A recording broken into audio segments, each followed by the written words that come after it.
Hey there, hi there, welcome to the channel. So, this channel's been pretty dead for the last 6 months, but in this time, I stumbled across a neat little video by JPR Poketrainer 98, and it was a great video, and you should definitely check out the other content he's produced. After watching this video, however, I had an epiphany. In the words of the internet famous scam artist Ludwig, I yoinked and twisted this idea, and I made a couple of shorts, changing every single legendary Pokemon's ability. Some needed it more than others, and others didn't need changes at all. And I started this journey by changing all the abilities of the Mons from the best generation. Fight me? I'm planning on covering more legendaries in the future, so if you like my changes, make sure to leave a like and subscribe. It only takes a couple of seconds, and it really helps me out in the light of the algorithm Arceus. Latios is a certified iconic Pokemon in the fandom, for all the wrong reasons.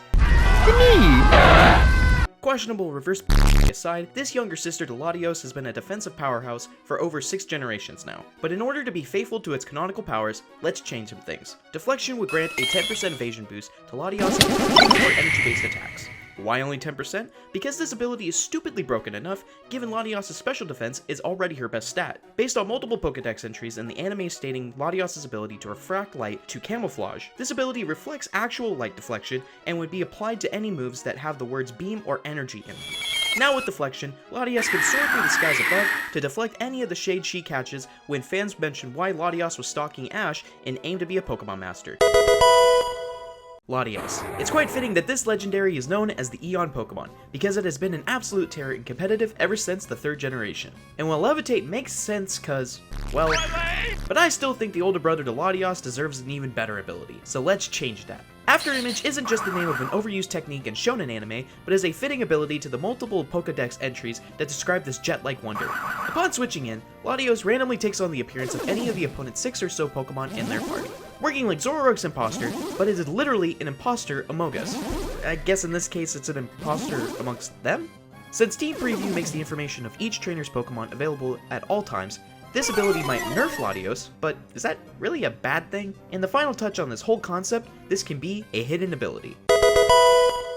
Hoenn's legendary Golem trio of Regice, Regirock, and Registeel will always be known as the most difficult but rewarding Pokemon to grab from the 3rd generation. Beloved by all who know Braille, such a complex quest would lead to some pretty powerful Pokemon, right? The Regi line has been absolutely shafted by lackluster abilities until the release of the comedically fast electric phenom Regieleki in the 8th generation. So to bring the original Golems back into viability, let's change some things. Regieleki and Regidrago got some really neat abilities in Transistor and Dragon's Maw that help power up the moves their elements are closely associated with. So in that same vein, Glacier, Bedrock, and Carbon Fiber, with all 3 of these really awesomely named abilities that I'm a little too proud of, would act in the same as their inspiration. Each would grant a 1.5 times boost to their respective move type, but I want to dive a little deeper. Since the 2 newest members got some cool new moves like Thunder Cage and Dragon Energy, Absolute Zero, Tectonic Shift, and Infinite Ally would all act like Tinkaton's Gigaton Hammer. Super powerful, but can't be used twice in a row. Jirachi, the Wish Pokemon. First introduced in Jirachi Wishmaker, it was the 6th Pokemon movie released all the way back in 2003. So the Wish Pokemon, starring as the Wishmaker, doesn't have an ability related to wishes. Yeah, we're gonna change that. Wishmaker would replace Serene Grace, thank God, and would give Jirachi the passive ability of activating Wish while in any Pokemon party. It would work the same way as the move does, healing you or another member for 1/2 the user's HP. The way Wishmaker would work is for every member that is in your party, that number would act as the amount of turns until Wish would activate on whichever Mon is on the field. So if you have a party of 6, it would be 6 turns, and you can do the rest of the math. If Jirachi faints, the ability would become inactive, so you better pray to the Millennium Comet that Jirachi isn't forced in. But that just might be wishful thinking. Boo! Deoxys is one of the best designed mythical Pokemon in the series, but is also one of many to be giving the underwhelming ability of Pressure. So let's change that. Mutation would give Deoxys access to all 3 of its forms, and would be decided by stat boosting moves. Drawing direct inspiration from Aegislash, Deoxys will be able to change into its 3 other forms based off any of the following moves.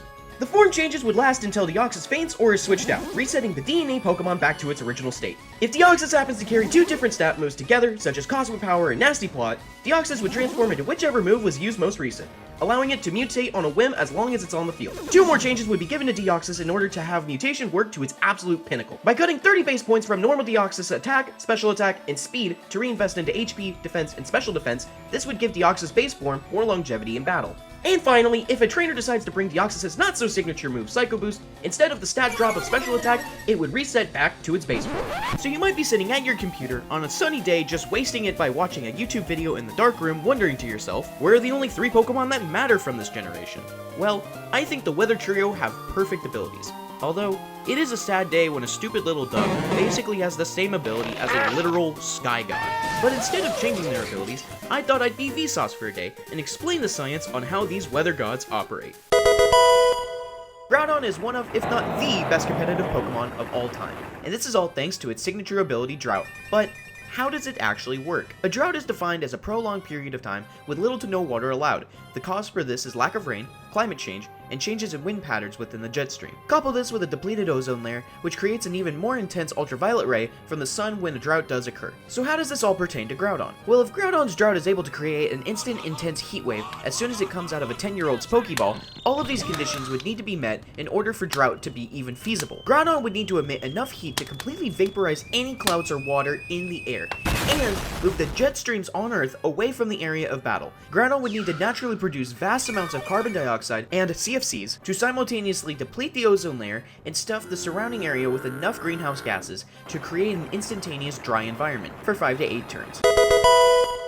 Kyogre's eternal battle with Groudon over weather supremacy has shaped more than just the Pokemon world, but competitive singles and VGC for decades. Drizzle is a crazy ability, and very fitting for this legendary to have, but how does it actually work? Well, rain is simply evaporated water droplets that get condensed into clouds and then get released through precipitation.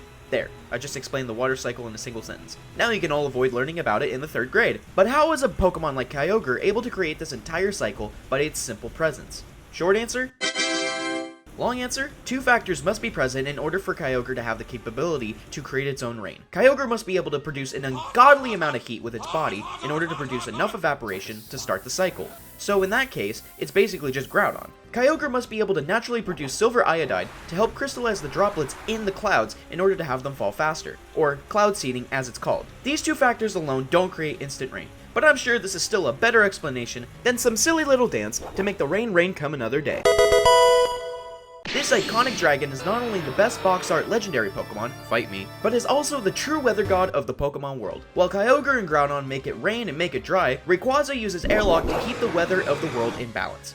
But how does it actually work? Much like its mega ability Delta Stream, airlock is just the equivalent of how the jet streams of our world operate. High-speed wind tunnels that exist in our atmosphere that are formed by cool and hot air pressure interacting with each other to create weather patterns. Rayquaza must be able to do this by flying around the Earth at such fast speeds that these wind tunnels are left in the wake of its flight pattern. This is quite literally impossible to achieve, but given this is the same universe where a pile of jello can shape itself into literally any organic life form, and a questionable human-Pokemon hybrid can create black holes.